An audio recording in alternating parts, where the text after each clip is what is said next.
là, de la lourdeur de l'État québécois. C'est ce qui a amené des gens à se tourner vers la CAQ à l'origine.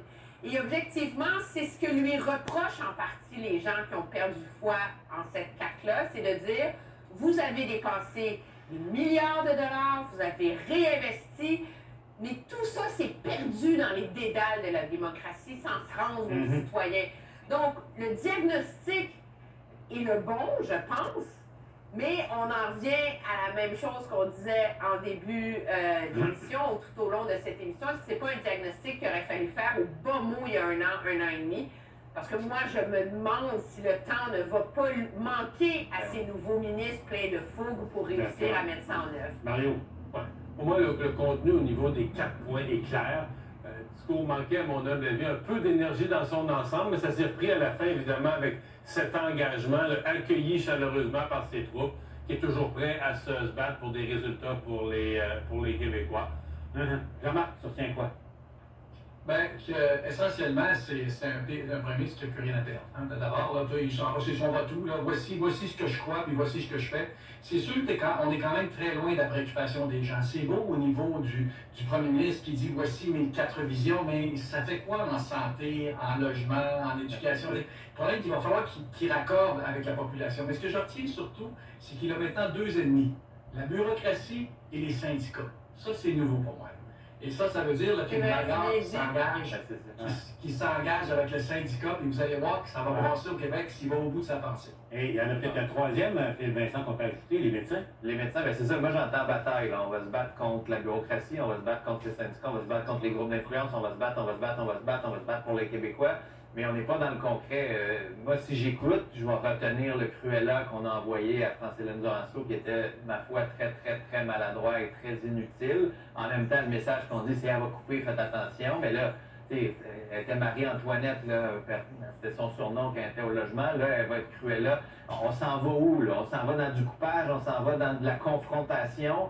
Pourquoi, dans le concret, quand je vais avoir un plus de logement, est-ce que mon loyer va coûter moins cher? Est-ce que je vais pouvoir acheter une maison? Est-ce que l'épicerie va coûter moins cher? C'est ça les vraies préoccupations des gens. Antoine, comment tu accueilles? Comment tu caractérises? Moi, je vois une rage d'agir. J'ai senti une rage chez lui. Oui, peut-être, comme Mario l'a dit, ça manquait d'énergie, mais quand même, il y avait une sorte de feu là, qui brûlait sous ce discours-là, de quelqu'un qui a voulu faire des choses, qui s'est senti empêché, puis que là, attendez-vous, à la dernière année, on va y aller, j'ai nommé Cruella, puis tout le monde va agir, vous allez voir. Donc, c'est sa promesse, mais il y a une sorte de rage qui me fait presque peur. Je veux dire, à un moment donné, tu peux tout casser quand tu as une rage d'agir. Il y a des risques.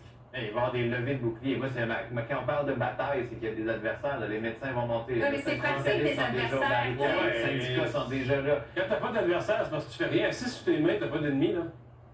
Moi, je pense que ça le sert Il y a quelque chose d'ironique dans ça, parce que son discours parle d'efficacité, puis là, ça fait 2 heures qu'il nous présente son conseil des ministres, un des plus gros conseils des ministres de l'histoire du Québec. Là. 31 ministres, là, c'est énorme, là, tu sais. Pourtant, son discours, c'est l'efficacité, la bureaucratie. Disons qu'il ne prêche pas par l'exemple. L'autre élément, Emmanuel, combien de fois il a utilisé l'expression camisole de force?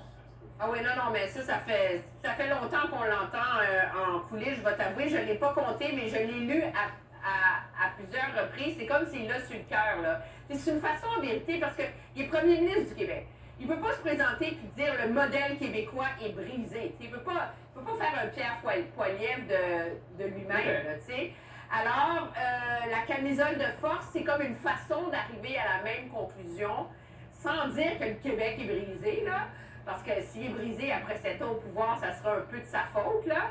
La camisole de force, moi je rejoins ce que Mario disait, ça lui donne l'opportunité de désigner des ennemis publics, là, entre guillemets, là, des adversaires. Parce que pour un gouvernement qui veut l'action, c'est plus facile de mener la bataille. La bataille, elle polarise. La bataille, elle va forcer les autres partis à se positionner, justement. Tu sais, tu veux pas prendre Paul Saint-Pierre Plamondon de front, mais tu veux peut-être le forcer à défendre la bureaucratie québécoise. Mais Jean-Marc, c'est pas toi qui dis que les Québécois n'aiment pas ça, la chicane?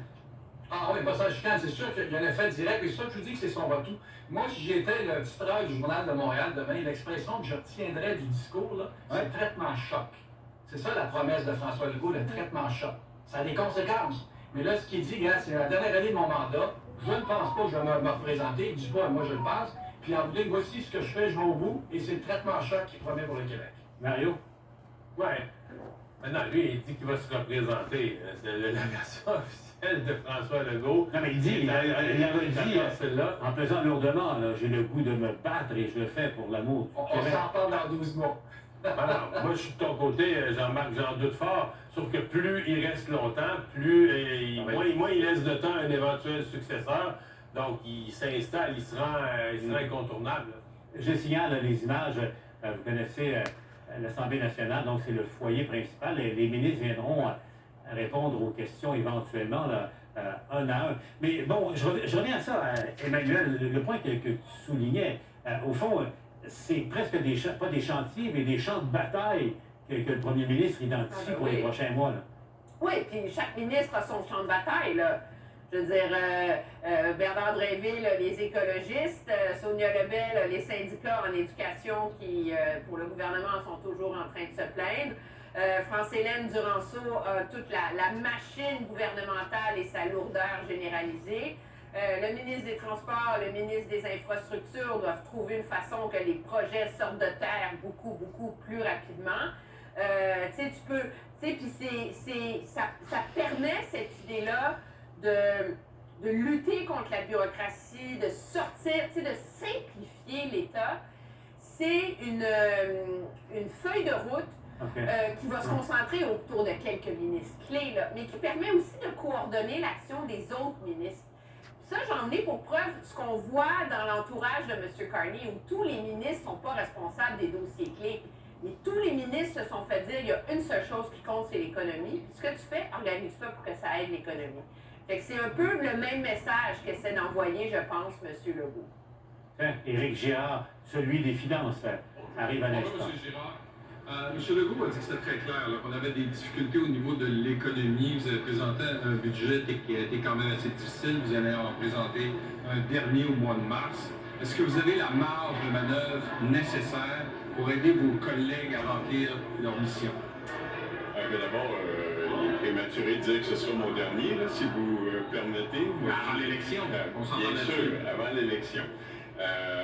Alors, il faut être conscient que le contexte est difficile.